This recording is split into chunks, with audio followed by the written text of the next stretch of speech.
اسرائیلی جارحیت اور مظالم کے خلاف ایک بار پھر بھرپور احتجاجی مظاہرہ۔ خبر شامل کرتے ہیں پاک آزاد کشمیر سے ہمارے بیورو چیف سید عمران حمید گیلانی کی رپورٹ کے مطابق باغ کی تحصیل ریڑہ میں انجمن تاجران اور سول سوسائٹی نے فلسطین کے مظلوم و نہتے عوام پر اسرائیلی جارحیت اور مظالم کے خلاف ایک بار پھر احتجاجی مظاہرہ کیا، جس میں سینکڑوں افراد شریک ہوئے۔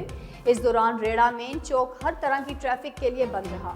مقررین نے احتجاجی مظاہرے سے خطاب کرتے ہوئے کہا کہ اسرائیل امریکہ اور اس کے حواریوں کی آشرواد سے مظلوم فلسطینی عوام کے خون سے ہولی کھیل رہا ہے، جس کی بھرپور مذمت کرتے ہیں۔ امریکہ اپنے بغل بچے کو لگام دے، عالمی برادری منافقانہ طرز عمل بند کرے اور فلسطین پر اسرائیلی جارحیت کا فوری نوٹس لے۔